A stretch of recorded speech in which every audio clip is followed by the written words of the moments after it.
What is up? Don't let a few people get on.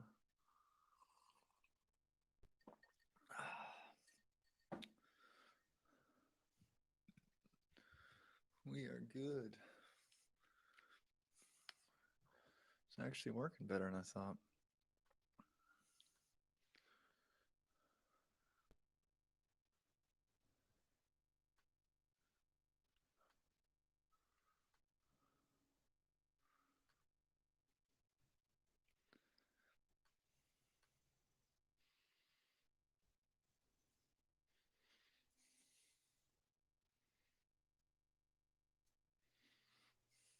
Getting a little thumbnail there. You like that? Let's see. Facebook. I'm going to get this live stream up and we'll be on our way.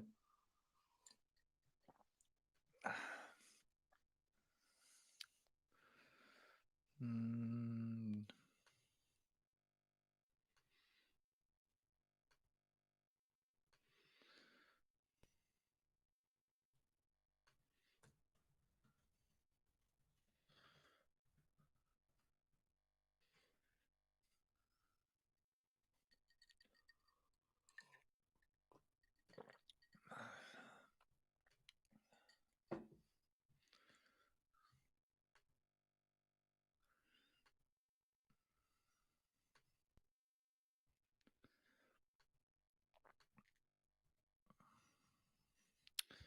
Alrighty.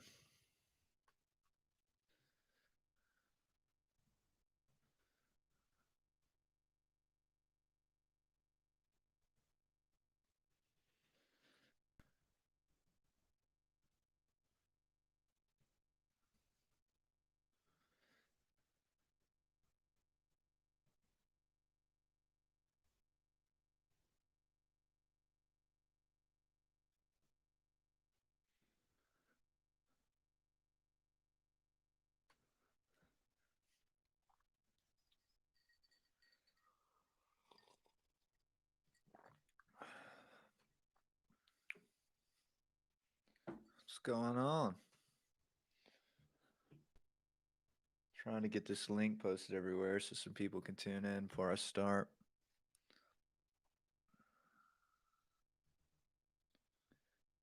Let's see. Alrighty.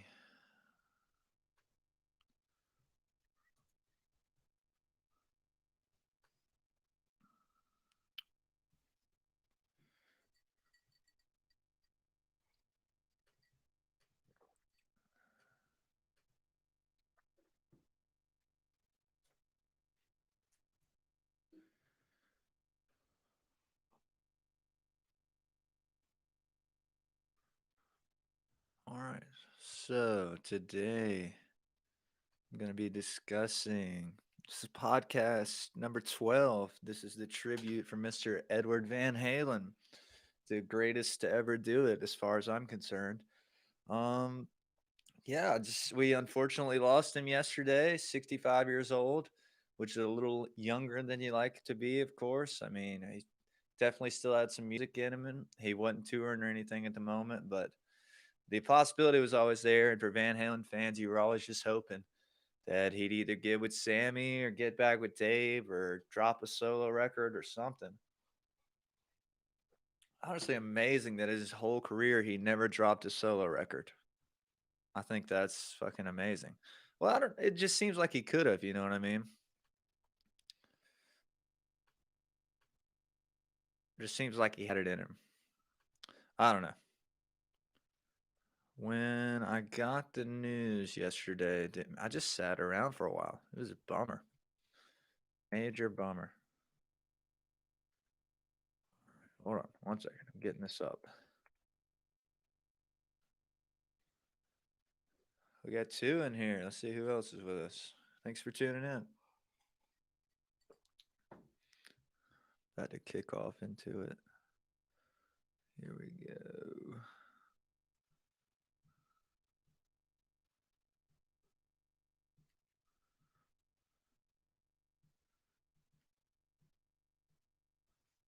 This is only the second live stream, so I'm trying to get the idea of it down. It's a lot of juggling, you know what I mean? You got to send the links out, but you got to have it ready to go. Okay, sweet. Got three of us in here. How are you guys doing? Thanks for tuning in. All right. This is Jameson on the Rocks podcast number 12. This is the Edward Van Halen tribute. We're here because yesterday we lost probably the greatest guitarist ever to do it. Probably. In my opinion, for sure. Probably talk about that for a while. I've got a bunch of great guests calling in. Pretty stoked about. I wrote a few things down that I wanted to say about him, his legacy and everything. I'm probably gonna play some guitar. I've got the guitar right here, got it mic'd up. And this episode will officially be out tomorrow. So if you do have to tune off for any reason, you can listen to it tomorrow on Spotify and everything. But yeah, Eddie, 65 years old. TMC broke it. TMZ, my bad. But I'm not too. They say it. I think they went with the grab story, which is that he had metal picks in his mouth and he played with. He just held him on his tongue for so long that eventually he got throat cancer, which is like the grabby title. But honestly, it's probably the fact that he smoked cigarettes for like 45, 50 years, as well as drank 45, 50 years. I assume he cleaned up in his 50s. I know I read a Guitar World magazine in like 2013 and he was sober. So, although the pick theory, I'm honestly, I don't really know, but it just seems like that's like a really grabby, like, oh, this is why he died, when really it was probably just the cigarettes he smoked and all that stuff. Either way, you hate to lose him. He's one of the best to ever do it. He invented techniques like tapping, tap harmonics, maybe not invented, but he perfected tremolo picking, flutters, dive bombs, guitar innovation. He changed the way guitars looked. He changed the way people play them. Dude was just legendary. So yeah, you can't beat him. I wrote out top 3 live videos, top 10 underrated songs, top 10 solos, top 3 live watch top 3 live versions of Eruption. And I have a list of people I'm about to start calling because yeah, just want to get into it with some people. I like having guests. I like people. If you guys want to comment, I'll try to answer anything I can. Just a little backstory for me on him. I've pretty much been worshiping him for about 10 years now. I've always just wanted to be Eddie Van Halen, you know. Yeah, I never really wanted to sing. I just wanted to be Eddie Van Halen, man. He's jumping around, he's smiling, he's having a good time. I mean, talk about the master of just having a good time out there. A lot of guys mean mug around, and he's just smiling away, just timeless. So I'm about to 6:50. I'm about to go ahead and give my first guest a call. We're just starting with the calls, by the way. So if we have some technical difficulties, bear with me. Okay. About to get Mr. Josh Tillman on the phone. Let's see how it sounds. Let me know if you guys can't hear the phone calls as well. Give me a comment.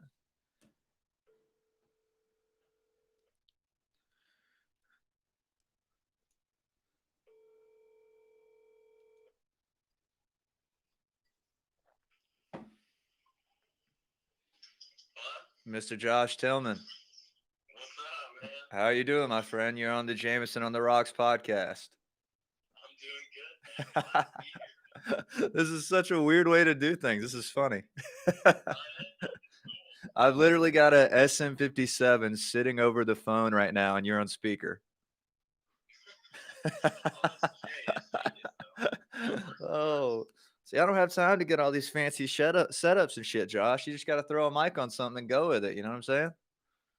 Exactly. That's the rock and roll way to do it. You know it, man. You know it. Well, you know why you're here today. We're here to celebrate Mr. Edward Van Halen, whom we unfortunately lost yesterday. Where were you at when you heard the news, man? What'd you think? I was sitting at my kitchen table, just with my family, and just we all were kind of doing our own things, and all of a sudden I just looked down on my phone. All of a sudden somebody put a thing and said, like rest in peace, Edward Van Halen. Mm-hmm. It just was it all. It's like I felt like all blood went to my head. For real, it was man. crazy. I just did not expect it. It was so Exactly. random. Yeah, I mean, we've all heard the rumors that he wasn't doing well, but like, you just don't expect it. You know what I mean? Of course. Yeah. I knew he had cancer, Uh-huh. and obviously he had been battling it for a while, but I didn't know it was just going to all of a sudden Exactly. turn for worse, Yeah, for real. Because like, I mean, you seen that? I don't know if you saw it. He posted a picture, or somebody posted a picture of him on Instagram like 3 months ago, and he was looking pretty rough. But I was like, he's got the money to fight it. Like I just thought that he would make it. You know what I mean? Like you just never think the worst. Oh, of course. Well, Yeah. I think I saw something. I'm not sure if this is exactly correct, but it said that his cancer had spread to his brain and his other organs and things. And, I heard that too. once something like that happens real fast, I mean, I don't think, unfortunately, it's so sad. I don't think That's there's true. much they could do. It just kind of it's very unfortunate. It's such a horrible way for that to happen. It really is, because it's been a while. I mean, he had part of his tongue cut out in like early 2000, like it was probably 2010. I don't know if have you read about this? Him getting his tongue cut out. Yeah, he got the section cut out. From Yeah. The pick. Well, do you know when that was? I guess it was. God, this was a while ago, right? Yeah, it's got to be at least 10 years, man. So he's had cancer for a while. I want to say 10 years. I think is what I read too online. That would sound about right. So maybe like 10. Yeah. But I was saying at the start, I mean, they say it's the metal pick that caused it, but honestly, it's probably the cigarettes. You know what I mean? Like 45 years of cigarettes and boozing. You know what I mean? Like is the pick just like a title grab? You know what I mean? Kind of clickbait. Well, it's true. It could also just be one of those big, unfortunate, mixtures of being, a 2-pack-a-day smoker and maybe the pick and all that had to do with it. But I mean, yeah, definitely, he definitely even said himself, I think, that the alcohol and drugs and the cigarettes probably didn't do him well. Didn't help. Life, For sure, yeah. Well, I mean, yeah, when I saw TMZ broke the news, I was like, oh my God, is this even real? And then it was. I was like, oh my fucking goodness. Just like walked around for a while. I was like, man, damn it. Could have lost anybody. Yeah, man, it's tough. I wasn't really sure. I thought, well, okay, this is the first outlet. They are weirdly usually on top of it when it comes to. That is weird, isn't it? Deaths of things. They're usually the first one. And so sometimes you're like, well, maybe not, or maybe they. I mean, I remember when Prince died, the same thing. Yeah. Shit, man. Well, it's tough, but yeah. I just like you said, me and you were texting yesterday. I was thinking, man, dude, literally yesterday he just said, I'm going on tour with Sammy, I'm going on tour with Dave. I'd have been there. It wouldn't have mattered. You know what I mean? Oh, I would have been there too. Just to see him, you know what I mean? That's one of those bands where you could just go see Eddie and you'll have a fucking great time.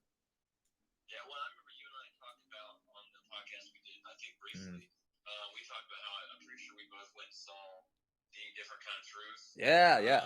I'm wearing the t-shirt now. Yeah, it was 2012, wasn't it?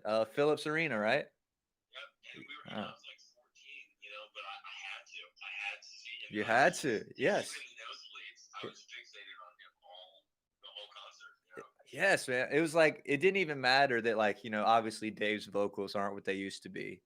And, like, it didn't matter. You're just going to see Eddie. Yeah, I remember Eruption being extremely good that night. I mean, obviously, I've never seen him, but that time. But, like, I just remember thinking, damn, he has still got it. And he's better. You know what I mean?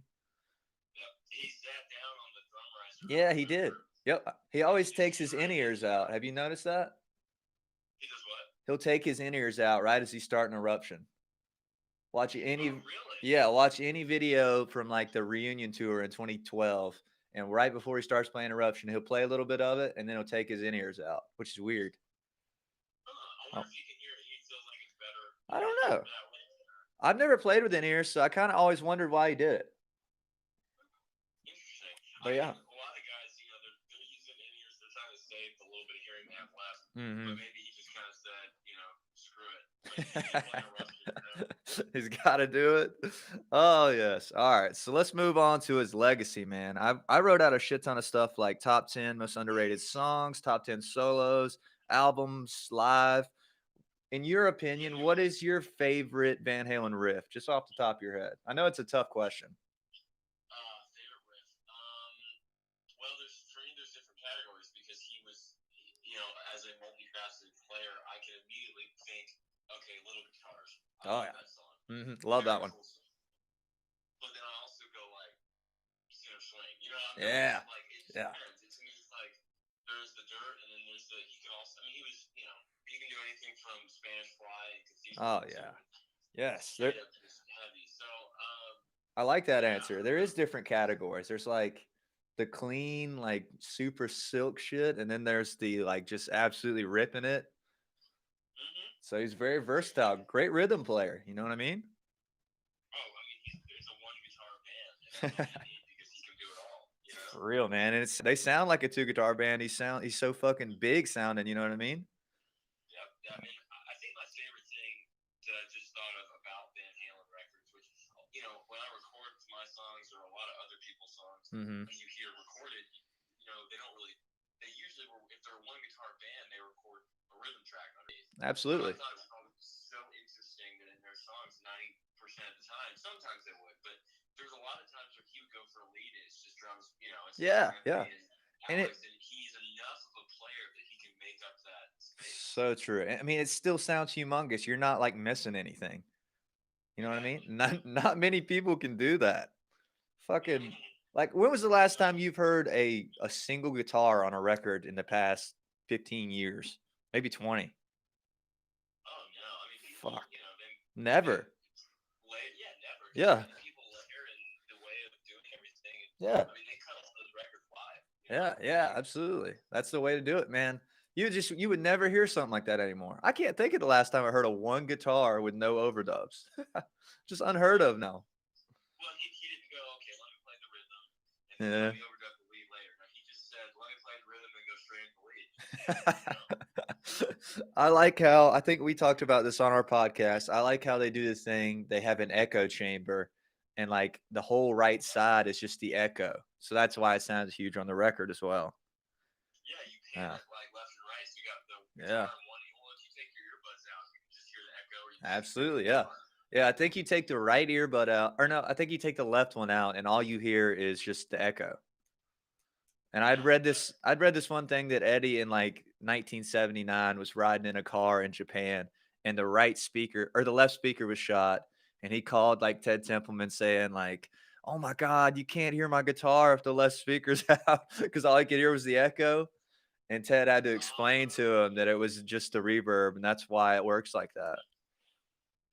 I was like, "Damn, that's funny." And it gives, that is a neat technique because it does give him more of a wide. It really does. Yeah. Sound, when it's only one player, but yeah, he had that anyway, man. Yeah.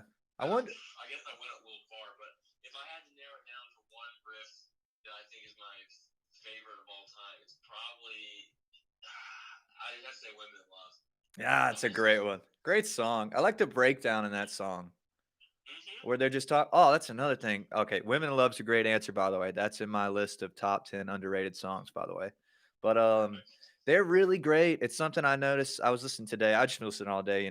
They do really great fucking breakdowns, man. Like right after the second chorus, Unchained, they'll bring it down and get real quiet, and Dave will say some funny shit. They do the same thing in "Women in Love," don't they? They kind of cheer for a second. They kind of do that. The one I can think of is like Mean Street. Yeah. It gets down and then it just goes right back up, and you're along to that ride. Yes. Yeah, they're so good at that, man. Just great little songs. They really don't have that many long songs, you know what I mean? I can't think of one over 6 minutes, can you? Oh no. Maybe is Hear About It Later a longer one? Maybe. I feel like Hear About It Later might be 5 minutes. But still, maybe 4 or 5. I don't think they slipped one time and went over 6 minutes. No shit, throughout the whole catalog. No, which is interesting. Because they're this heavy rock, like heavy guitar band, but they have that kind of like not pop sensibility, but they have that kind of accessible. Yeah. I'd say pop. Which is great. Yeah, it really is. I'd say it's a pop sensibility. I mean, those background vocals sound like Beach Boys pop to me sometimes, like really just catchy as fuck. Eddie, that's another thing too, is a lot of people, of course, talk about guitar playing, and Michael Anthony has a big part in this as well. Humongous. Eddie and Michael's background vocals they're just phenomenal. They're tight, man. It's just that three-way harmony. Just God, it adds another layer to the band that you just wouldn't have had. Yeah. And I know. Think about that, but it's true. Yeah, it's so essential, dude. And Mike's was even bigger, I'll say. Of course, I mean everybody knows that Mike's that high voice he has is ridiculous. But then you got Eddie just supporting Dave with the third up on just about everything, I think, which is fucking great. Well, he's playing his ass off on the guitar. Yeah, he's literally ripping it and still manages to sing incredibly well. I don't know how much you know. I'm sure you know a lot, but at one point in time, Eddie was the lead singer, like at the start. Have you heard about this? In the beginning, Yeah, yeah. Yes.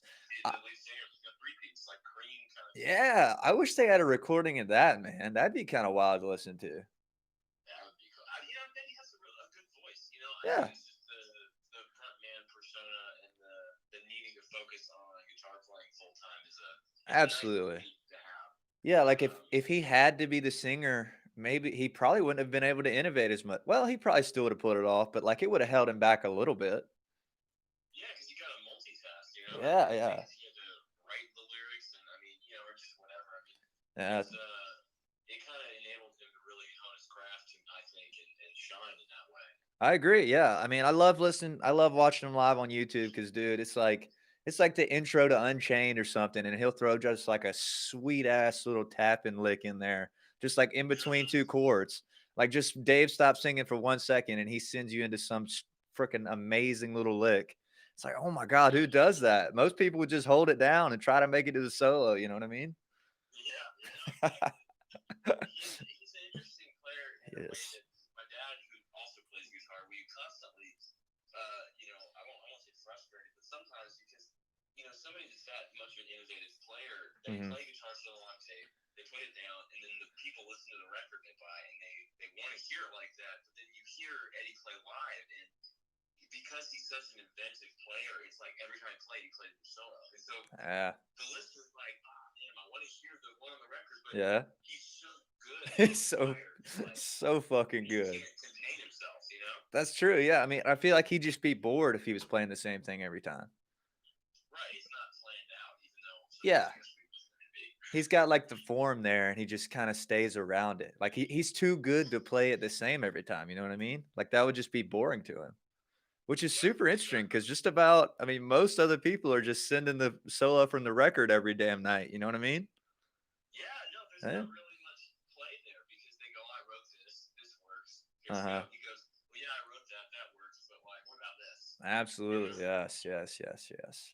Do you have any other favorite riffs? I'm sure there's, I mean, obviously there's 100 riffs you like by him, but give me your top three off your head. You got Top three Women off in the top. Love. I wish I could expand on, but okay, I'm the one, Oh yeah. definitely. It's like a blues Um, shuffle. oh yeah, it's fantastic, and it's just well, and the fast nature of it too is crazy. God, it's Um, so quick. I've always liked Little Dreamer. It's not a hard song, Yeah. but I love Little Dreamer. It's a clean little, I mean, I feel like it's an underrated song, I'd say. Like just from that Oh, first definitely. record. God, that they're killing it, man. It's got a nice build to it. It's a great song. Yeah, Yeah. those are some of my favorites, and I'm trying to think of to represent my. And I talk about Fair Warning the whole because Oh that's the yeah. album, that's my favorite. But maybe Yeah. individual riff, maybe Beautiful Girls. Yeah, a lot those. of people say that. I've had a lot of people say that to me. It really is a good riff. I feel like that's a song that you never hear on like 97.1 or anything that's like fucking perfect for radio. Well, you should. I Yeah, mean, you know it's what I like a mean? summer rock, Yeah. old, but like Maybe I just song. don't listen to the radio enough, but I feel like I just never hear anybody talk about it unless they're talking about that riff at the start. Yeah, no, and I've always loved that song. And of course, like Hot for Teacher Yeah. and I'll Wait, Yeah, dude. Keyboard Beings. That's Those on are my top some 10 good songs. underrated songs is I'll Wait's on there. That's another one nobody talks about that's fucking awesome. Oh, dude, that's such a good song. Oh, it And really even is. like the words, Dave's lyrics, I mean, it's a good song to me all the way through. It really is. I had read something that he found it's some poster of a girl he found. He put it on the wall and wrote it about her. So that's what I'll Wait is supposedly about. Have you heard that? Very cool. Yeah, I think Huh? that sounds familiar. Like he was it like a newspaper clipping or something. Yeah, it was something like that. Just some girl in an ad, apparently. I was like, Very well, cool. damn, that's Yeah, cool. And that's a great that's song. fucking That's awesome. another one you don't hear on the radio that much. No, no. I don't know. And I guess I got to stick to the hits. I think that if I was gonna go into underrated songs, the first one that comes to my head that I love, that I don't think anybody would have probably ever mentioned, Uh-huh. is again, fair warning, is Dirty Movies by Woo, that's a good Unchained. one. Great. Oh, Is that wait. on your list? Yeah, that is on my list. Yeah, it's low, but it's on my list. I love that one. Wait, is Nice. that the one where they clap at the end? Yeah. That's the one where Yeah. yeah, Okay. it's like talking obviously like up on the silver screen, Yes. Clapping. Yeah. Greatest thing you've ever seen. Yes. That is such a great song. Yeah, that was number 9 on my top 10 underrated. I'm going to give those all away later, so you should tune in on YouTube and check that out. Of course. Yeah, we're actually live streaming right now. Did I tell you that? Got a few people tuned in. What's up, people? Very cool. And then I'm just going to post it like a regular podcast tomorrow. So I figured this would be a fun way to do it. Yeah, very cool. Yeah, I like the live streaming. It worked out yesterday. Yeah, it did. I appreciate that. Appreciate you tuning in and giving me some good requests. It was a lot of fun. I just kept typing center swing. Yeah. I was like, fuck, he's giving me such good ones that I don't know. That's just like my yeah, that's why I just that again, like I can't stress I like all the Halen catalog and I love Eddie's playing, but that record to me is like it's like that gem, you know, Dude. Like gem. And what's funny is it's the lowest selling one. Oh, I know. I think we talked about it. We did. Like, Are you fucking kidding me? It's so good, man. I've got it sitting right here in front of me. I'm going to show it to the people because, I have it on cassette. Did I show you the cassette while you were here? No. I have the LP. Like, I got the vinyl. Oh, yeah. Cool. I've got it on cassette. I got it on cassette at Lo-Fi or Lo-Yo downtown. Do you know what I'm talking about? Yeah, the Lo-Yo. Yeah, it was $5, and it's just a cool cover and everything, so I had to get it. And I'm just looking at this record, dude. This is, the guitar is just so good on this one. So fucking good, man. We got first song, Mean Street. Fucking great song, killer intro. Number 2, Dirty Movies. Great fucking song. Center Swing, Hear About It Later. It's probably one of my favorite songs I ever made. Unchained is definitely my favorite riff he ever did.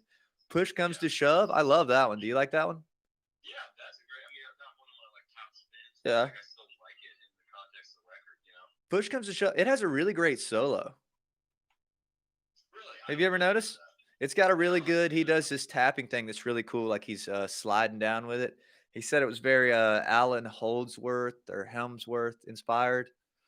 Alan Holdsworth, yeah, the jazz. Yeah, he said it was super inspired by him. And I love that song. That's in my top 10 underrated. I'm going to give them all away before it's time. But So This Is Love, dude. That was a single and it didn't really do that well. I don't understand. That to me, if you can mix pop sensibility of Diamond Dave and Eddie's playing into like a jumpy number, the lead in that song, the solo in that song's great. It really is, yes. It's upbeat. It's happy. I don't understand what the radio meant. I think it charted in the low 40s. Oh, jeez. Yeah, it is a bummer, but such a shame. It went platinum. The record went platinum. It's just their lowest selling one, which is just crazy to me. Because I guess it is kind of dark. The cover is kind of dark compared to the rest of the records. It's a dark record, but still. Yeah, it's not as. I guess it's not. It doesn't have those beautiful girls or. Yeah. It doesn't have any party rock, I guess. You know what I mean? In a way. I think was Eddie's thing is that I think I remember reading one time, maybe yesterday, I don't remember, that obviously he and Dave butted heads about the vision and the direction of the band, and that was a record where they did because yes, Dave wants to do jumpy poppy, like party rock. And you've got, Eddie's just he's a musician a million times over, and that record's kind of like he kind of won out on that, which is awesome. I think so, yeah. To me, it worked out. I think so for sure, dude. This is the first record with overdubs, I think, or the first record with a lot of overdubs. My bad. You know what I mean? Yeah, like they just cut it live to tape. Yeah, I think it was mainly just in the solos though. That's the only time you really hear him do it. He'll lay down some rhythm in the back. He's getting more experimental in the studio. Yeah, but that's when it works out good for us because if they only ever made the first couple Van Halen records, it would still be legendary. But for me, like in my listing, it's just like that record blew me away. Boy, does it. Really like, wow. Every time. The weakest song on there is One Foot Out the Door, and it's not terrible. It's just not something I'm turning on. No, you're not going to go pick it out of the context. But yes. If it plays on there. It's okay. And that's not bad. We're talking about, let's see, what is that? 9 out of 10? 7 song, 9, yeah. Fuck's sake. That's a great record. And I did read that they made One Foot Out the Door. Literally, they just needed another song. So Eddie had a synth riff and they just fucking did it in 10 minutes, which is crazy. Yeah. Yeah. Well, sometimes it happens. Have you ever heard the story? I guess this is 81 this came out or 82 that Mm-hmm. Eddie tried that he mentioned to Gene Simmons about leaving the band and joining Kiss. Have you heard this? Yep. Yeah, Yeah. Ace Frehley's gonna leave or something like that. Yes, something like that. That was this is the same period. So Eddie was thinking about leaving the band in 81, man. He made it 3 more years. 3 more years. Thank God. Yeah. Well, and then I don't know if you're much of a fan of the Hagar era, is the Roth era. I mean, not I as much as enjoy it. that, I'll listen but to I it. do like it. I do like it. I like 5150. I like OU 812. Those are great records. I just when I think of Van Halen, I think of that original lineup, Oh, of course. as They're everybody not. does. There's nothing wrong with them, but they just don't have the same. Yeah, it's not the same. Hagar, he's great, dude. He's a good singer. He's a way better singer than Dave is in theory. You know what I Oh, mean? amazing. Yeah. Yeah, and 5150, I feel like 5150 is definitely their pinnacle with him, in my opinion. I mean, Yeah, yeah. There's maybe a handful of songs after that that are good, but they're not yeah, the quality. the albums start kind of going downhill. The idea of the album is a lot lower, the quality, I think. But like 5150, it's got Summer Nights, it's got 5150, it's got Why Can't This Be Love? Best of Both Worlds, good song. Best of Both Worlds, great song. It's got that one song with that weird guitar on it. It's a good record. I think it's really good. I think it's a great listen. If I'm in more like a, no, I won't say romantic, but like not party mood, like I'll definitely turn on Yeah, 5150 and be like, oh, here's some good piano ballads that are great. yeah. And then, the keyboards are things because, like, it's like pretty much classically trained pianist. I mean, the dude's a, definitely, he's no slouch in the music. Besides his guitar. So None at all. it's Yeah. funny that, people are like, oh, it's not really, I'm tuned out. It's a piano. It's like, but, Yeah, if that's he's still whack. playing the same songs like Van Halen 1, it's not going to be a progression. Yeah, true. I mean, he just didn't want to keep doing the same thing. I understand that. Yep. I mean, honestly, the first five or all the records with Dave, except for maybe 1984 and Fair Warning, are pretty fucking similar.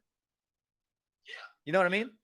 Diver Down's kind of weird, but It is I'd kind of say the weird. first three are pretty much the same. Pretty much, yeah. Like they just kind of had them all done. They went in there and they did them live. It's them, occasional acoustic song. I mean, they're all Mm-hmm. fucking great, which is amazing. Honestly, nowadays, if you're a band and you don't fucking innovate every record, you're like, damn, every song sounds the same. You know what I mean?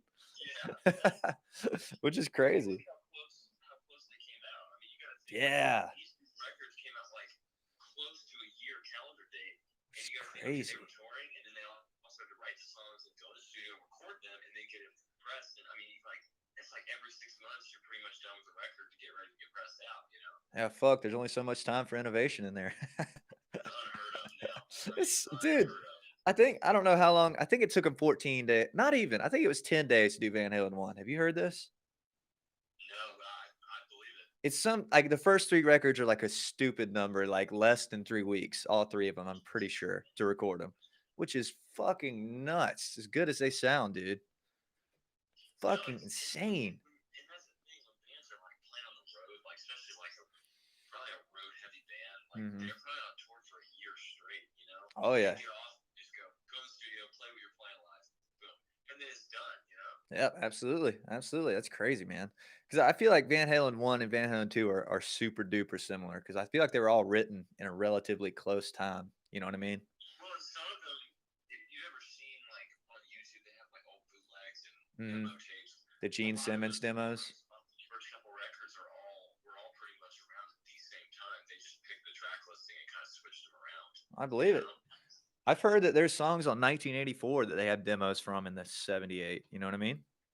Yeah, oh yeah, and, Which is and some crazy. of them they kind of like float around. They go, oh, this one doesn't fit right now. Let's change the name and move it somewhere else. Yep, that's crazy, man. That's such a wild way to do it. He's the greatest to ever Yeah, do it, man. yeah, he was. He was as a player and an innovator. I mean, you got everybody from. I was so surprised. Everybody from John Mayer to, Yeah. I mean, Urban. I've Yeah. seen on Yes. Instagram being like, oh, this man was, the The out. best. It's just a testament to his playing. It really is, man. The outpour on Instagram and everything was incredible. Like just people I never would expected, like fucking Kenny Chesney and just just Yeah, people I know that I was like, damn, I didn't even know Van Halen ever touched them, man. And they were all posting just like the greatest, which he is, I think. I think I'm gonna make a video after this week as to my argument as to why he's the greatest. But yeah, it was I great. yeah, I think for the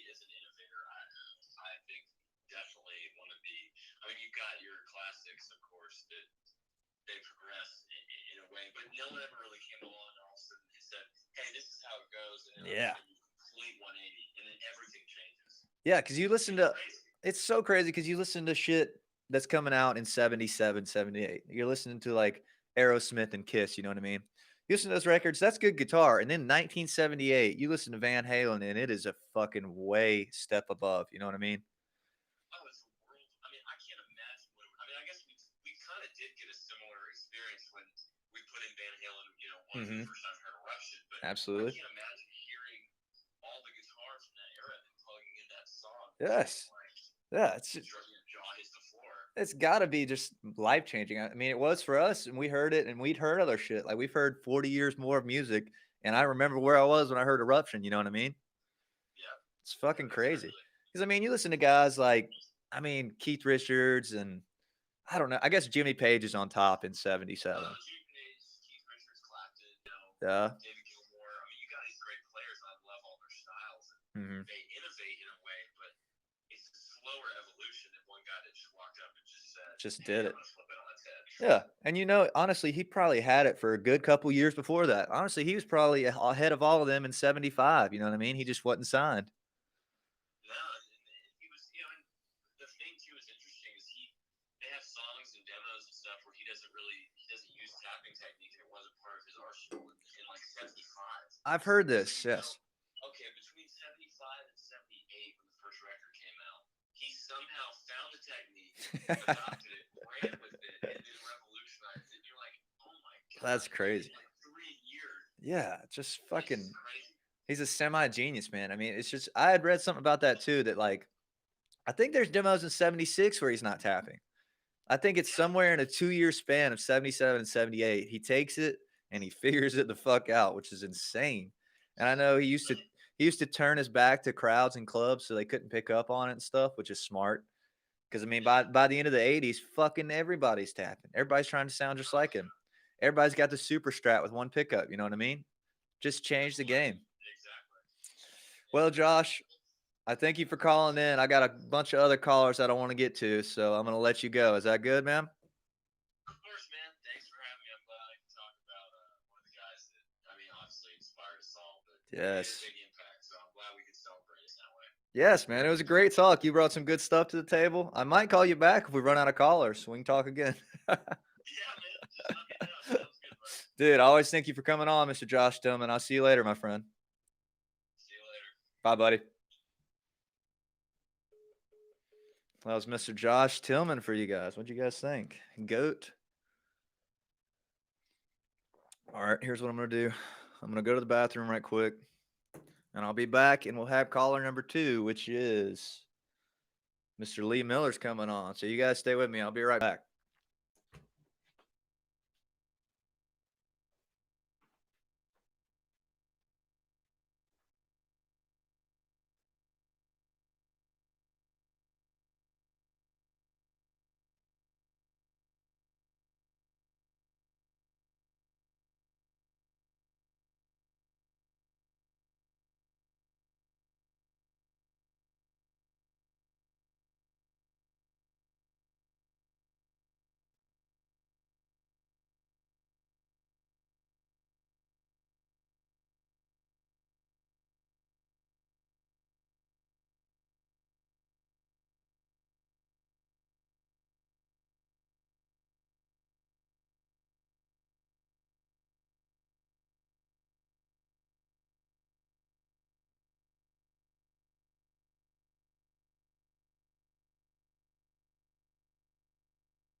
What's up? What's up? Thank you guys for sticking with me out there. I see you 3. Drop me a comment if you're having a good time or something. Maybe a thumbs up. Been drinking the shit, man. It's like lemonade weight loss shit. Not that I need to lose weight, but it just gets me fucking hyped up. All right. Made a quick share to Instagram. I'm going to try to get some more people in here. About to give Lee Miller from Gibson, Georgia a call. See what we got. Let me know if that audio is okay too, if you guys need any sort of audio update. Hello. Mr. Lee Miller. What's going on? How you doing, my friend? I'm vertically on this side of the dirt. You love to hear that. Well, you're on the Jameson on the Rocks podcast right now. What do you think? Oh man, it's the first time I've ever been on anything like this. Well, I'm excited for you, man. I'm glad we could finally get you on. You offered to let me do it at your place, but I done moved back to Athens. That'd be a little bit of a drive. I sure would, wouldn't it? Just for a podcast, right? Yeah, no kidding, no kidding. Well, right now I got you hooked up. I got my phone on speaker and I got a microphone hanging over it. So this should do the trick, don't you think? Oh yeah. All right, man. You know it. You know why you're here. We lost the great yesterday, Mr. Edward Van Halen. Do you have any Edward Van Halen memories, stories, favorite songs that you like to share? Oh man, all I know is I can tell you I was 16 the first time I ever heard him play, and it was just like a light switch came on. Oh man. What year is this? You're 16. Is this 78, I guess? Man, come on, we're talking the 80s. Oh, yes. The glory days. So you hear Eruption. Did you have the vinyl? No, it wasn't that bad. But it was on cassette tape. It was on cassette tape. I got a cassette tape sitting right in front of me. Fair warning. That's my favorite record. You got a favorite Van Halen record? It'd have to be the original. That is a great one, man. God, it's so good. Front to back. Yeah, I think it was just the tone that he was putting out at the time, and if I remember correctly, he never could replicate it because had something to do when they were in the studio making it. Mm-hmm. They just had a bunch of gear they were using, and he didn't keep up with how he put everything in. Yes, I've heard something about this. That he had wondered. Yeah, he was using like a MXR Phase 90 and a couple other little, gizmos that had been tweaked on, and never could replicate that sound again. I've heard that as well. That they had a trouble. Like it's an interview. I think it's in '79 where he says that he still can't get it back to that brown sound that he had on that first one. Honestly, they all sound pretty similar to me, but it's kind of crazy that he thinks he can't get it. Yeah, and he was a big gearhead.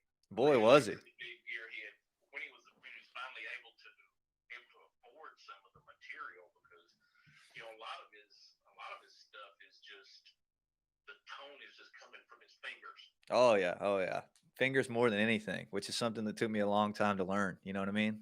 It's not all about the amp sometimes, man. He could play through any rig; it's going to sound like him.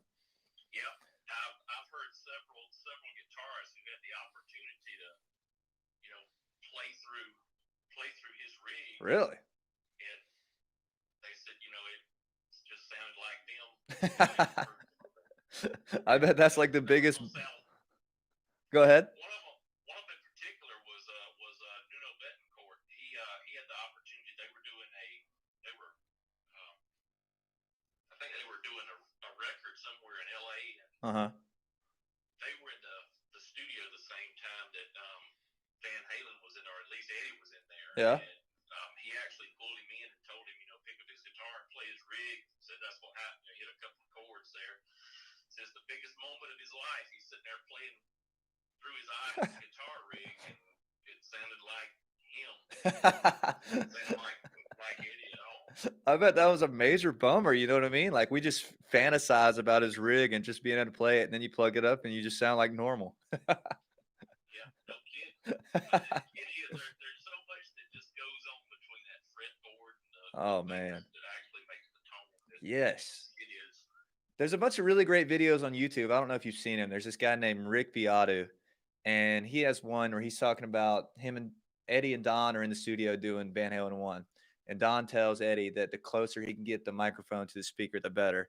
And Eddie takes out a pocket knife and literally cuts the mesh out of his cab just cuts the front out of it so he can get it even closer. I was like, that's fucking insane. Dude's just cutting up his Marshalls. That's what he did. That's That's wild. He did stuff like that. Yeah. I was reading yesterday just how he was putting together the Franken strap, which Mm-hmm. he built his own. He built that guitar because he wanted the Gibson sound, Fender body. the way the Stratocaster felt. Mm-hmm. That was the whole premise behind that. Him building that. Which is genius. I mean, by the end of the 80s, everybody has one. Yeah. And they still look good. I mean, it's still like just a popular, and it's like the shredder, you know what I mean? It's great. I've always wanted to get my hands on one of those Kramers, that like the Kramer model that they made after him. Yeah, no kidding. And then now he's got his own line out. I think I can't remember. Those things are sweet. Have you looked at the website on like the Kramer 5150, or not the Kramer, like the EVH 5150 series? No, I hadn't. It's seen them, but yeah. They're pretty damn sweet. They're shaped exactly like the Kramer he used in '84. And I got to hold one. I was in Nashville at the Guitar World. They had one. And it's a pretty damn sweet guitar, man. If they made it left-handed, I'd get one. But that's right, you're lefty, aren't you? yeah, man. So I can't get into these cool guitars, you know. I got to get the lame ones. That's why. Well, I got this Destroyer. There's pictures of him. I don't. You might have seen him in around '76, before he painted the Destroyer that he has. It's an Ibanez Destroyer, and he cut it out. You know the Shark guitar? Are you familiar with it? Yeah. Yeah. So that's why I got this one, because I just always wanted one after seeing him play one. And he says that he cut that chunk out of the body of that one and it ruined the tone, but I don't understand that, because he plays it on "You Really Got Me," and the chunk was already cut off. So I don't understand what happened to where the tone went away. Yeah, well, isn't that the one that's got a metal clamp? Yes. Yeah, it's got like clamps on the back of it. Yeah, it's really cool looking. Yes, that's some innovative stuff he was doing. Then he's got his own. I think the wildest thing he's done is that with the 5150 amp series. Oh man, they're great. I've got one. He's signed it. They're all Fender made amps, you know what I mean? But like he really turned them into a top tier amp, which is amazing. He did just what he was able to just milk out of that thing. Yeah, for sure. And then the next ones he went just a little bit more. He just kept going. Series were just ridiculous. Oh yeah, it's like he turned his passion. Well, obviously music is passion, but like he turned, like once he stopped touring and stuff, he like turned his focus to like making great equipment for people to play, which is fucking awesome. Yeah. Which is great. I mean, yeah, the latest 5150 have like a ridiculous amount of gain and power. Have you ever played one? No, I haven't. I wanted to, and now since this has happened, they probably won't be able to buy one for anything. I was lucky enough. I got one from a guy on Craigslist. They retail for about $1,500 for 50-watt head and the cab, and the dude was selling it for like $650, and I went and got that thing as soon as I saw it. Yeah, that would have been a steal. And then I got my buddy. Have you ever read up on the variac he would use? Like he would soak the power down on the tubes and stuff?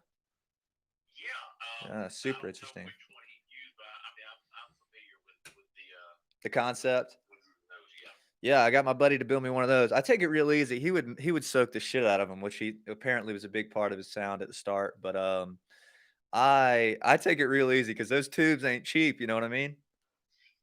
Yeah. Smoke a couple of those, and it'll definitely let you walk around a little bit lighter in your wallet. Yeah, you ain't kidding, man. You ain't kidding.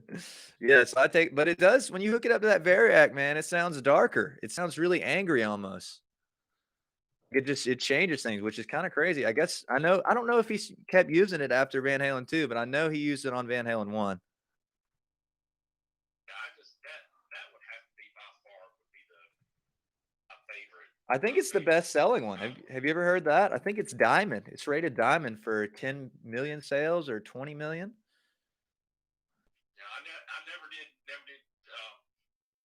No, I know they sold a whole pile of them. I know which one.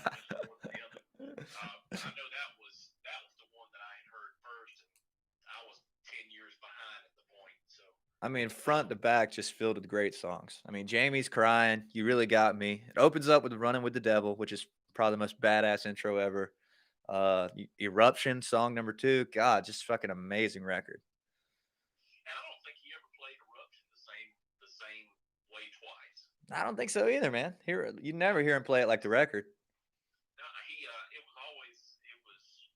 it was just something different with it every single time. I've watched a ton of videos with him playing that, and it was always just something different.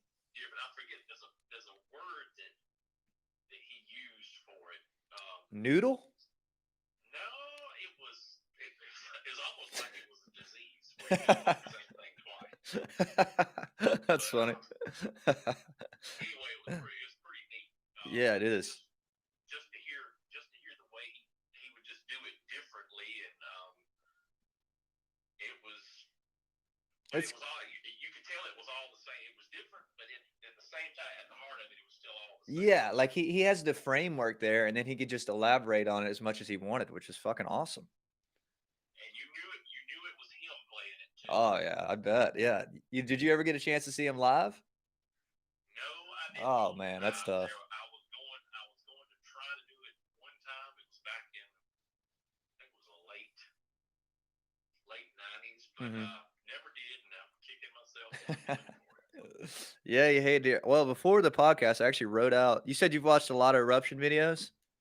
Yeah. Okay, well, me too. I've watched as many as I can. I got my top 3. I want to see if you recognize any of them. But okay, my top 3 live versions of Eruption are Us Festival in 1983, Live Without a Net in 1986, and there's a version with terrible film and audio quality, but it's in 1978 of him playing it. And he's got the black and white guitar. Those are my 3 favorite versions. Have you seen any of those by any chance? I never keep up with the names. Yeah, yeah. That's pretty impressive that you kept up with the names. Honestly, I have no clue about the names of them. I'm just a big nerd. It was really, really poor quality. Yeah, yeah. You could just hear it, and it was just ridiculous. And I guess a lot of the stuff from them, I don't really like a lot of the main. I guess the biggest album I like is the first one, which I guess is really mainstream. But a lot of the ones I like really didn't garner a lot of playtime. Yeah, it seems like the same way for me too, man.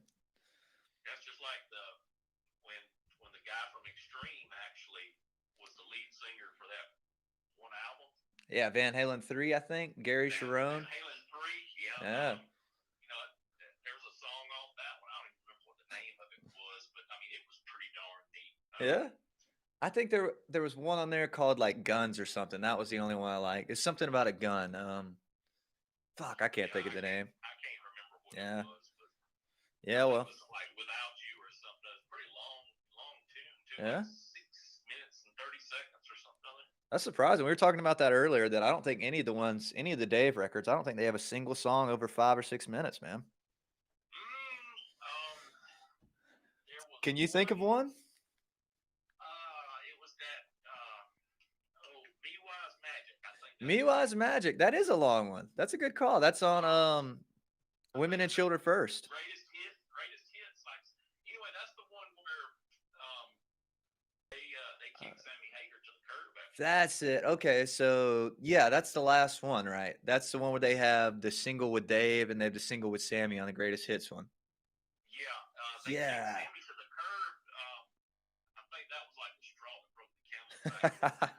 With him, because they were supposed to do that tune for Twister. Oh yeah, gotcha. I've heard this. Something to the effect of, they wanted him to come in and try to write that song. They wanted it to kind of fit in with the tune Twister, but they didn't want it to, start talking about tornadoes in the music. And he came up, started writing stuff, and it was about a tornado. They didn't have much time, so they took it, ran with it, and just kind of exploded after that. That's hilarious. I didn't know. I knew that there was something to do with that movie. I didn't know that was the exact details on it.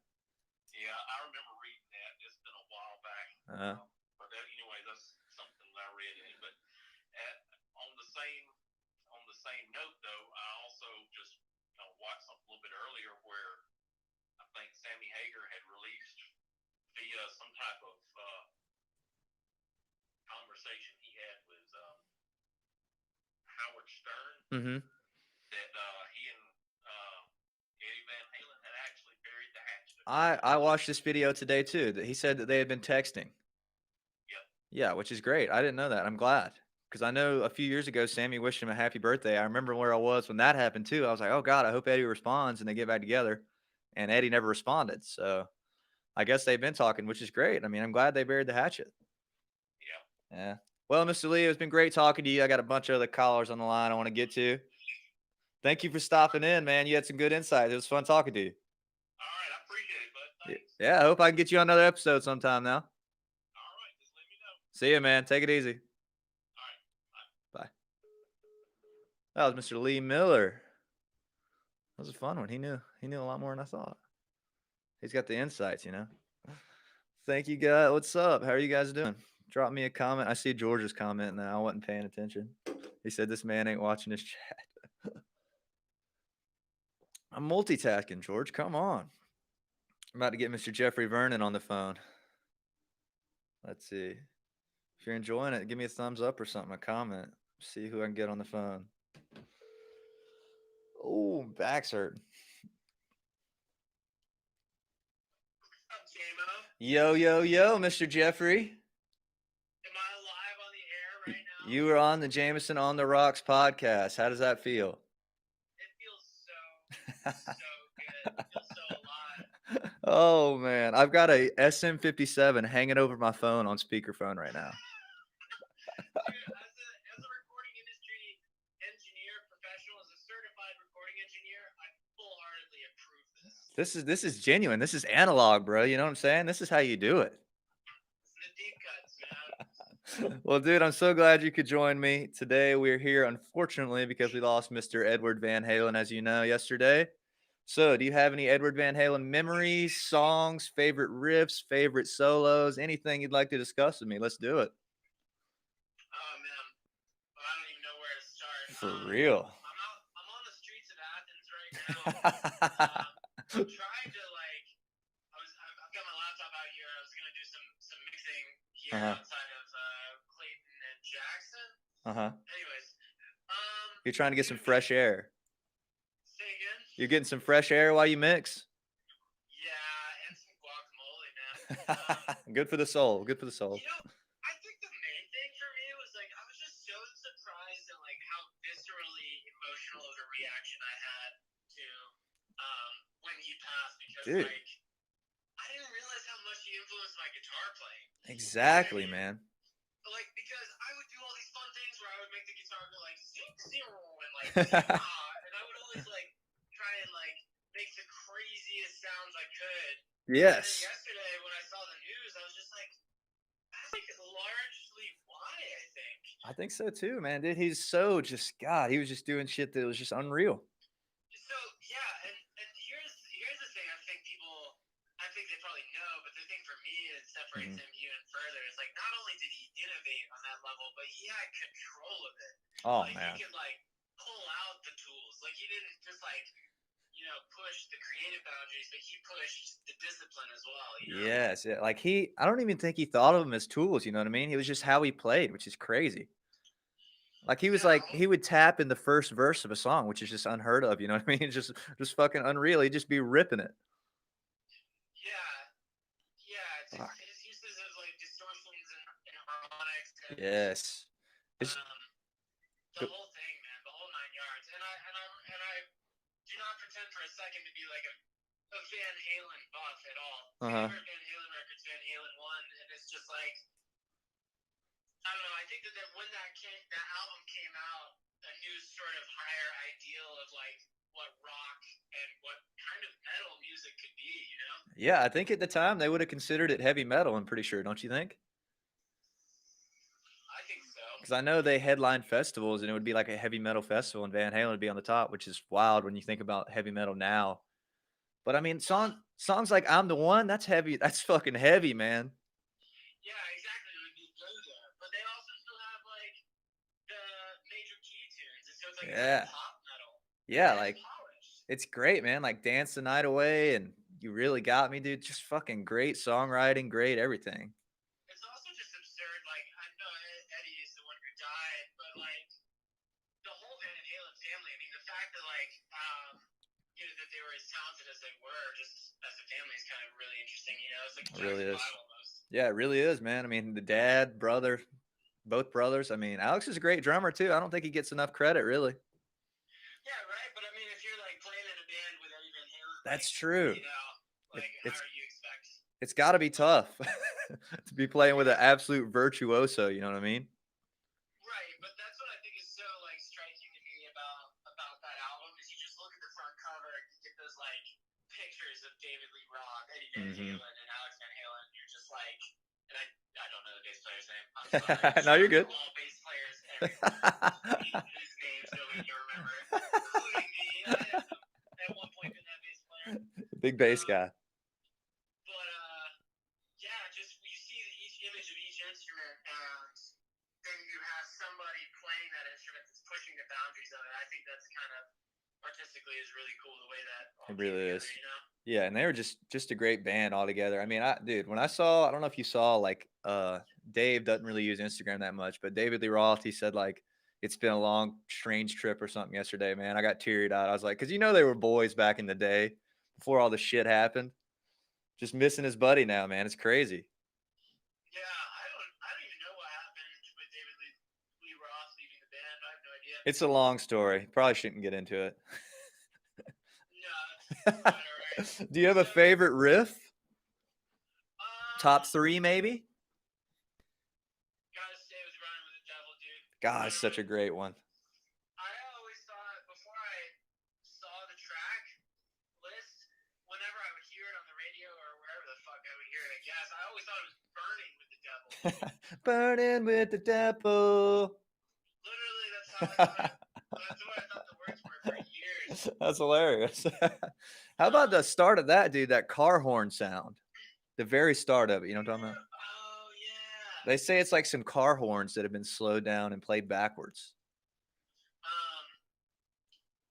Yeah, that makes sense for what it is. It almost sounds like what do you call it, a Doppler effect. But it was funny yesterday. So my pastor, right, my preacher, I was raised Episcopalian. You can believe that. But anyways, so he calls me and he's like, "Hey man, like I need your help. We've been swapping emails for the past week or so, and I sort of like designed a system for him for my church to meet outside because they haven't been able to meet for this whole like year. And I was coming to do like a walkthrough with like the vestry or whatever, and I was just jamming out to my favorite Van Halen song, "Running with the Devil," on my way to my church. So like it's all sound system to have like a socially distanced church service. Anyways, I got a chuckle out of it. That's hilarious, man. It's not. It doesn't seem like a negative song. You know what I mean? No, it's just I think devil can symbolize a lot of different things. It's such a great one, man. That bass at the start. I mean, all he's doing is hitting a fucking open string, but it sounds so badass. Dude, less is more. Less is more always. Less is more, yes. What I was thinking of and going to say though was just like I also realized yesterday how many Van Halen songs that I knew. Yeah, I saw you posted "Where Have All the Good Times Gone." Yeah, I love that one. Well, I think that was more just sort of thematic for like the fact that like where we are right now in history. But I think it's a Kinks cover, isn't it? Well, you really got me but Where Have All the Good Times Gone? I don't know. They do a lot of covers now that I think about it. I think that's a Kinks song. Hold on, let me look it up. It's a great song. They do a great version of it, though. 1 second. I wish I had Jamie from Rogan to look this up for me. So how many people have you had on the podcast this evening? Oh, we've had a few people in and out. We're live streaming on YouTube. I don't know if I told you that. Yeah, it's a Kinks song, by the way. Where Have All the Good Times Gone? Originally by the Kinks, re-recorded by Van Halen in '83. You're the Van Halen buff. I apologize I didn't tune into your live stream yesterday because it would have driven me crazy to like watch someone else play Van Halen songs. All I want to do Yeah, dude, it was so much fun. Like I just played I'm a huge Van Halen buff, as you know, so I played like 15 or 20 songs, man, and like people were requesting shit, like deep cuts. It was awesome. Josh was on there, Mr. Tillman, and Oh yeah. I was like, damn, Josh, we should get you and Jeffrey over here and we just come play them together. But But yeah, but Josh could sit on the drums or the bass or the vocals or anything because he's Josh. he's Josh. He can do everything, man. He can do everything. Um, All right, I feel like you got probably better Van Halen chops than me. I've studied I him, man. He's been my dude for a couple years. Everybody's got that one guy they're kind of weird about that they just obsess over their music. That's been me with Van Halen. Jeez, man. Well, I think it's great that we're just like taking this moment to really acknowledge the impact that he has because I don't Absolutely. think there's okay. But try and think of any other guitarist that like has actually innovated and That's what like I'm been a screaming. legend to that level. I don't think there's I don't think really there is either. any. That's what I'll argue with people all the time. Like just before this, like people try to tell me that like Slash is the best guitarist or some shit. I'm like, dude, look at it, and there's only two people that have absolutely changed the game. And that's Edward Van Halen and Jimi Hendrix, in my opinion. But like Agree with that. you look at like the songs that are coming out in 1978, they're Aerosmith and Kiss. You listen to that guitar, and then you listen to Van Halen 1 year later, he is worlds ahead of him. You know what I mean? Yeah. And then like just the guitars, like by the end of the 80s, everybody's using the same kind of guitar as him. The way he innovated amps, I mean, just the tapping, tap harmonics, tremolo picking, flutters, dive bombs, all that shit, dude. I don't think anybody comes close to him. Yeah, I think it's like this, right? So I think the common thread is that like these guys would just hold the guitar in their hands Mm, and all the time, everywhere they went, they just had a guitar with them to the mhm. point where it was just like an extension of their self. Yeah, yeah. So it's like one, I should do that, but but two, it's like I think there's something else to be said for like guitarists that find themselves and their own sound within the instrument more than they find it like studying music Yeah. from someone else. You know what I mean? Because Yes. think about a Carlos Santana solo, right? Uh-huh. It's like you can tell like two notes in who's playing the guitar. It doesn't even matter what the notes are. It's just the way it feels and sounds. You Yeah, can you'll tell know. who's playing it. Uh-huh. I think you can tell when Eddie Van Halen is just even holding the guitar because it's already just like screaming. You know what I mean? You can sense it. There's something in the air. And Exactly. I mean, there's It's just nobody that sounds anything like him. Anything like him. right. I think he pulled it off because it's easy to dial up gain and then just have everything become a mess. But like Yeah. he had a refined chaos, you know? Absolutely. And at the all of the time, I mean, his stage performance is still just amazing. He's jumping around, he's doing spins and shit. He's smiling his ass off. I mean, you gotta love that. I was thinking about the exact same thing today, bro. With like how heavy my Les Paul is, I was like, Huh. okay, if I were to just like jump up and down, like I would be dying. And he'll do like fucking you see videos of him in the 80s, dude. He'll do like 3 or 4 scissor kicks straight. I'm like, dude, how is my boy not gassed right now? I would be out of breath. Mm, Just legendary, man. Coco, man. That'll do it, And man. it was funny too because there was like gone too soon, and then like every video you go to watch of him live, he's just like chiefing on a stove. Yeah. It's like Yeah. okay, well you know. I don't know how long you've been tuned in, but like earlier I was saying that like they're trying to claim that it was because this metal pick in his mouth that he held in his mouth. That was the TMZ story. But honestly, it's probably just because he smoked cigarettes for 50 years. You know what I mean? Well, it's one or the other, man. I don't Yeah. know. People are saying. People are saying. No, I'm just kidding. Sorry, bud. I guess I don't actually know, but I feel like it's definitely not just the pick in the mouth. I'd say 50 years of boozing, drugging, and smoking cigarettes did not help. Bad for the body, good for the soul, Good for the spirit. soul. He made some great music on it, man. Boy, did he. Can't burn out if you're not on fire. You love that, yeah. It's better to burn out than fade away. Is that right? What's that quote? Mm, I think that's a Cobain quote. But anyways, Jeffrey, thank you so much for coming on. I got a few other guests I'd like to get on, so I appreciate you for coming in, talking to Van Halen with me, my friend. yeah, man. Take it easy. Appreciate you having me. It was a good time, Mr. Jeffrey. You take it easy now. All right, man. Peace. See ya. That was Mr. Jeffrey Vernon. That was a good one. We've had some great guests so far. Damn, I just need a breather. I'm about to get some water if that's cool. Thank you guys for staying with me and hanging out. Drop me a comment if you're having a good time. I'll be right back.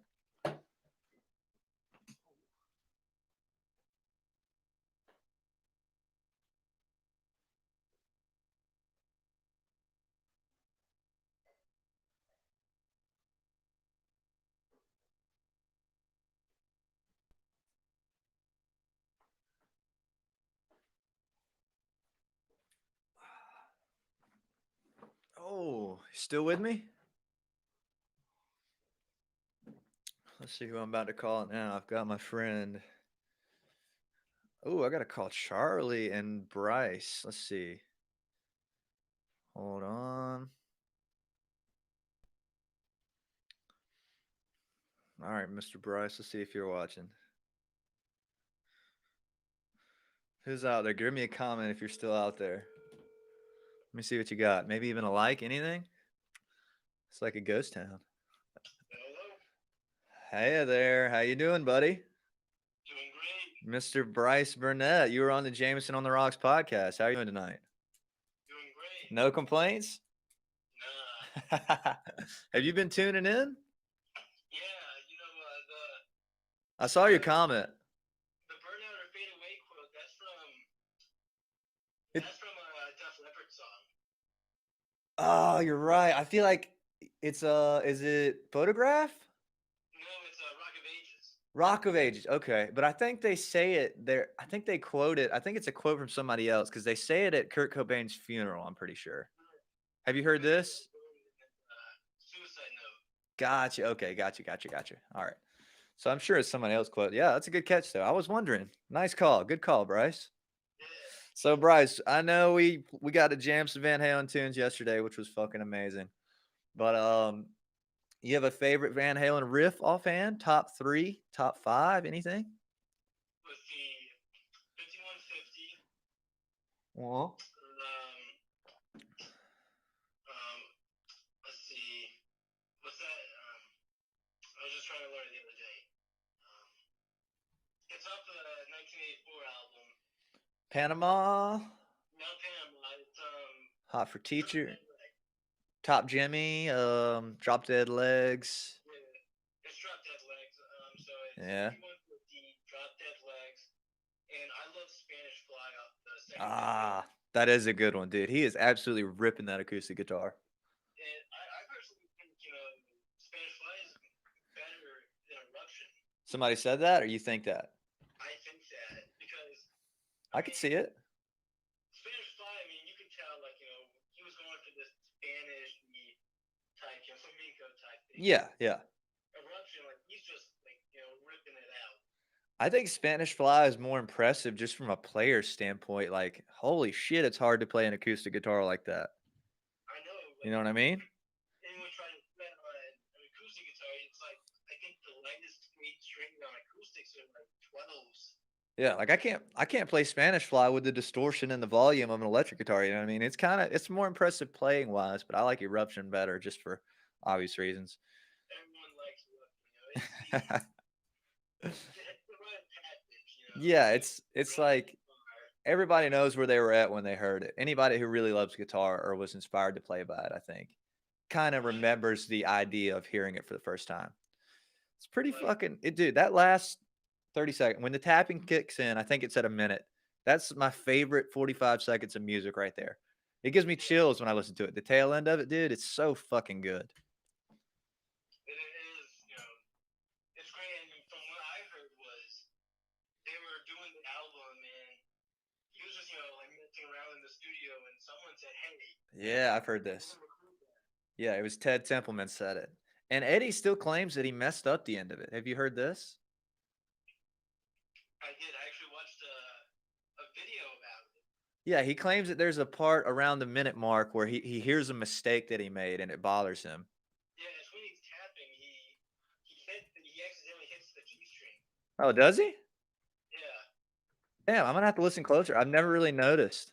It's so minute. Like I never noticed it because I mean you think Eruption, it's such already a complex. Well, it's not even necessarily complicated. is just so fast and flashy that it blows you away. Really, man, it's just crazy. I'm gonna have to listen closer. I've never noticed the G string hit. Um, I never did either until a guy pointed it out in this video. He was saying there's a mistake in it, and it's at this moment. oh, it's at the exact number mark. No, I don't remember what he said, what minute mark, but during the tapping. Gotcha. Let's check. God, it sounds so great. Do you have a favorite? Like, I don't know how much you've watched them live. Do you have a favorite live show you watched online or anything? I know. I guess that's not a fair question, but I was just curious if you did. I really like we watched it the one time I came over. It was the 1983 Us Festival? Yeah. Yeah, that's the best one for sure. Yeah, 1983 at the Us Festival for about 1 million people is fucking fantastic. God, it's so good. And then Live Without a Net. Do I know? I said then Live Without a Net. Yeah, Live Without a Net is fucking fantastic. That's my top two. I don't know if you heard me say that earlier, but yeah, that's my top two. Live Without a Net, that's the Sammy Hagar era. So he starts like mixing things up. He changes the form of it. Yeah. But dude, at the Us Festival, he does the shit where he runs the amplifiers and kicks them and they almost fall. And then he does the Mean Street licks where he like does it and then he lets the crowd cheer. Dude, he is on fire that night. And it's so interesting because it was still early in their career. I mean, 5 years. Mm-hmm. Yeah, 5 years into their career. But he's yeah. Still hunting. It's really not long at all, man. They made the climb to the top pretty quick. I mean, the band was like thrown together. I think 1974. I want to say. I think that's right. It sounds right to me. I think it was 74 when it was just Eddie, Alex, and this other bass player. His name was he recently passed away too, man. His name was Mike Stone or Alex Stone or something. Yeah, I remember seeing that. Yeah, he passed away about a few weeks ago, man, which is sad, dude. The whole original lineup will be gone sooner than later. I'm pretty sure David Lee Roth, he might be next. He might live forever. He's too happy. Well, he's big into like health and fitness and shit. So maybe like, I don't know, maybe he'll just live longer. You never know. I guess that's a hot take, but like, I know he's a big fitness buff. Yeah. I don't know. I think maybe Sammy Hagar. I would hope he doesn't kick the bucket. He drinks a lot of tequila, man. Tequila. I've always wanted to go down. They have those little Sammy Hagar like birthday bash things at the Cabo Wabo in Mexico. I'd love to go to that. That'd be fun. Like him and Mike get on stage and they bring a shit ton of people and they film it and stuff. It's pretty cool. That does sound pretty cool. I think of all the Van Halen members. I feel like Sammy Hagar is probably the nicest one out of them all. He really does seem like a nice guy. It's got to be either him or Michael Anthony. Yeah, I mean, not to say it wouldn't be Eddie or Alex, but I just feel like you could probably approach Sammy Hagar. He seems like you could have a beer with. Yeah, he does for sure. Yeah, Mike too, though, I'd say. Yeah, definitely, Mike. I don't know much about Michael Anthony. That's why Have you read the book? Don't you have Running with the Devil, the book? No, I actually might go and buy it now that Eddie Van Halen's dead. Well, shit, you can borrow mine. I just need it back. I mean, I've still got your book, but I'm working on it. Let me go get it. Hold on. Stay on the phone real quick. I'll be right back.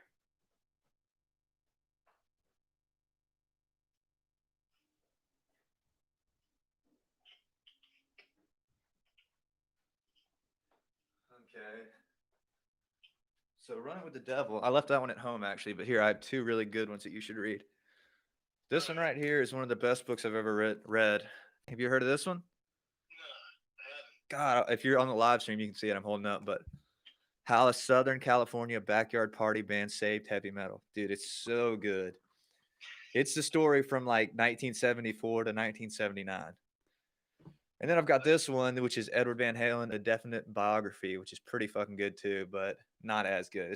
It's just the Eddie Van Halen story. See, I feel like Good reads. I really hope, since Eddie's dead, Mm-hmm. I mean, not, rest in peace. Yeah. I hope Alex or Michael Anthony or David Lee Roth write like a band autobiography, kind of like The Dirt. I feel like Dave definitely should. I mean, I don't know if Alex or Michael would. I don't know if they're really interested in it, but like, honestly, other than that, oh, excuse me, there's a shit ton of tapes in Eddie's studio that could be released. You know what I mean? Exactly. There's I like feel like there's I feel so like many. Wolfgang probably, I mean, obviously he probably won't hurt for money. Mm-hmm. You No. know, I feel like if they, the band decides, hey, let's release some of these tracks, Uh-huh. like they could do it. Yeah, I mean, he said it for years that he has a wall of tapes in 5150 that are just unreleased, which blows my mind because, like, just drop. I don't care what it is, dude. If it's just him playing for fucking 6 minutes, I don't even have to have a vocal. I'll listen to it. Like I'm pretty sure, like, because I heard the same thing. Mm-hmm. He recorded like all these tracks, and he said, oh, it's so much easier to just write a new song than to figure out what you played on this recording that you made like 15 years ago. And I'm like, he's so right. Especially when you play like he does, man. It's got to be tough to fucking figure out what you were doing. I mean, I had like 15 songs. I had like recorded like guitar parts. Uh-huh. And I couldn't, like, I only remember maybe 3. They just disappear? Well, I got a different phone, so I couldn't bring them over with me. I'm sure they're like still tied to my Apple ID, but I'm just like, Yeah, it's like if they don't make it out in time, they just disappear sometimes. Yeah, and my cousin, he always said if the song is good, it'll stick with you. That's true. I believe that 100%, man. All right, Miss. It'll stay. All right, Mr. Bryce, I'm about to get off the phone. That was a good little talk. Thanks for calling in, my friend. Alrighty. Thank you so much. That was good 10 minutes. I appreciate that. You had some good insights. Appreciate it. Appreciate it, man. It was nice being on. I got a few people in the comments want me to play some Van Halen, so I'm going to have to play some for them right quick. Alrighty, sounds good. All right, you take it easy, brother. You too. Bye. All right, I'm about to play some for you if that's okay. Let me know if this audio is okay because I'm not really sure how well you'll be able to hear it. Let me know if you can't.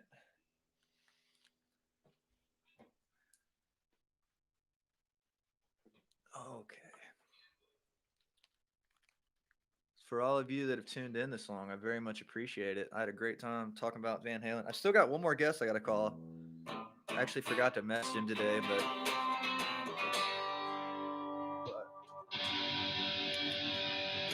how well can you hear that? Give me a thumbs up or something if you can hear that. Unchained.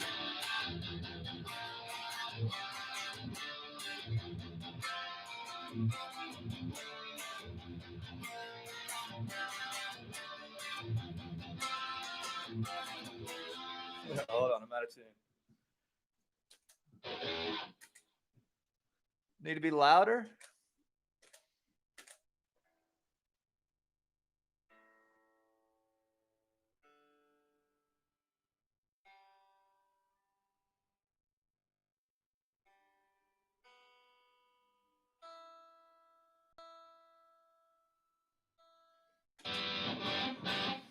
All right, I'm back.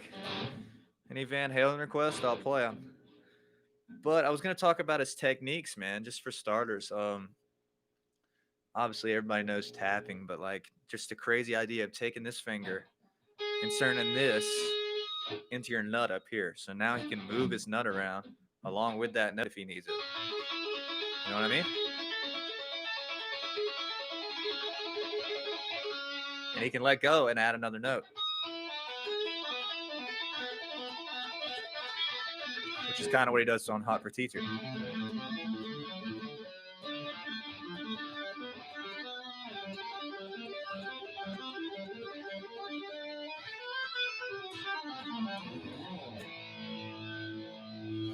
Pretty damn genius. And then he takes it and he says, you know what?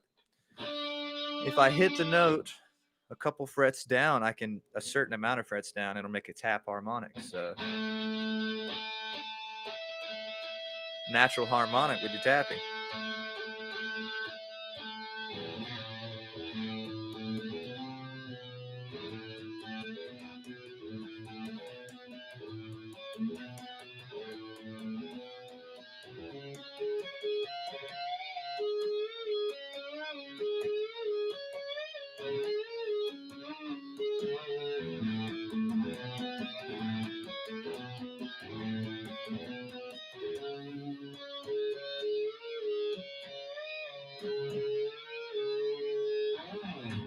pretty damn badass, isn't it? I mean, it's just impressive. And then, I mean, obviously, other people. Jimmy Page did some tapping stuff, like he just grabbed a note.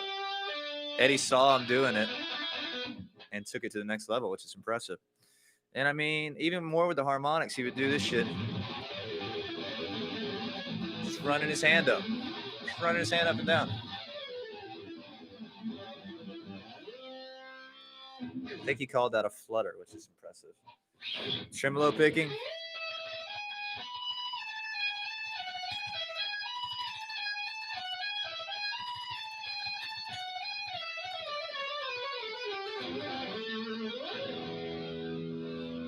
Dude was just legendary.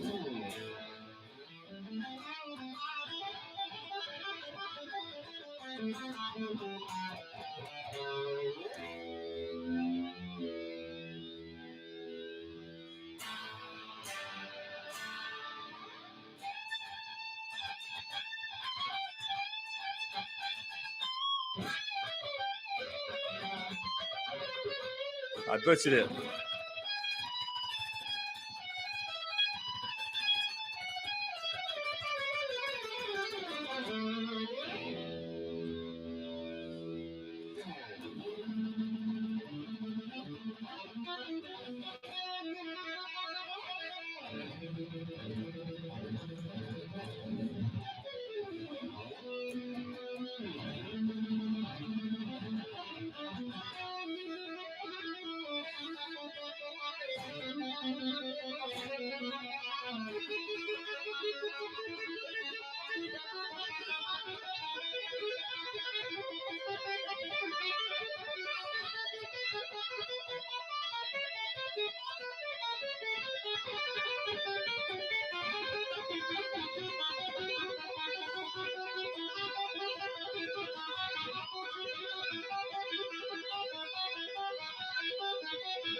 Fucking love that song.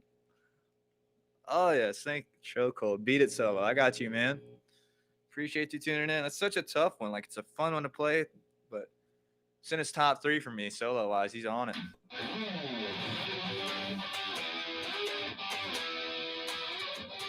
Let me tune right quick. I'm sorry.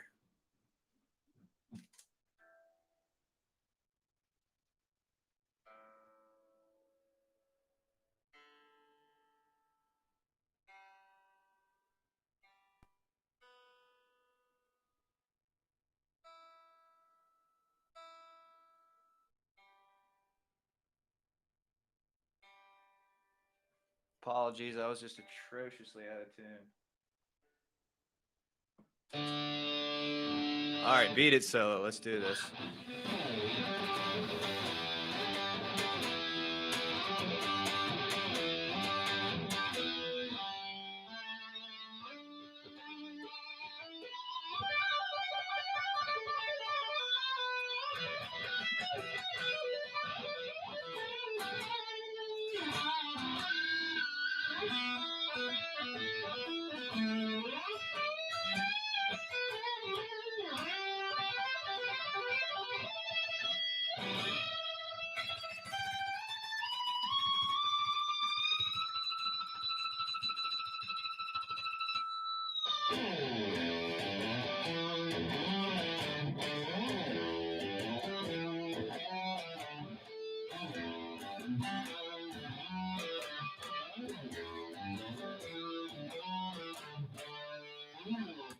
Sweet request. Nice one, dude. How you like that? Alrighty. I think that's pretty good. You guys have any other requests before we go?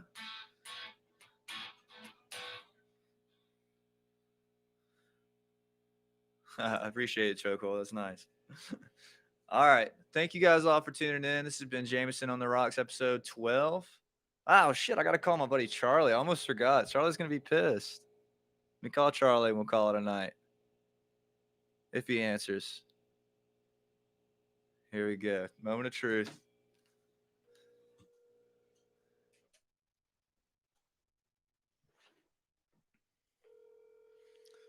Twitter. at Jameson Tank 27, I think.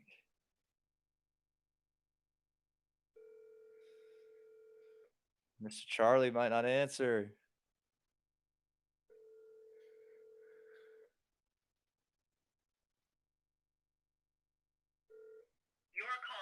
No. In his defense, I did forget to text him the actual time of the sync tonight. So that's my bad. All right, let me check my Twitter handle. Hold on. Let's see. Yeah, at Jameson Tank 27. If you guys want to follow me on Twitter and subscribe on here, yeah. I appreciate you all tuning in. This has been Jameson on the Rocks, episode 12, in honor of Mr. Edvard Van Halen. Got to play some Van Halen tunes, talk about his legacy, how great he was, just everything he did, man. Yeah, it was great. It has a bunch of great guests on, Mr. Bryce, Jeffrey Vernon, Josh Tillman, Mr. Lee Miller. Yeah, we had a great time. Had just a fantastic time playing, talking about Mr. Eddie, man. He's the greatest to ever do it, in my opinion, and his music will live on forever. So, yeah, y'all take it easy. Thanks for tuning in. It's been Jameson on the Rocks, episode 12. Hour 30. That's pretty good. See ya.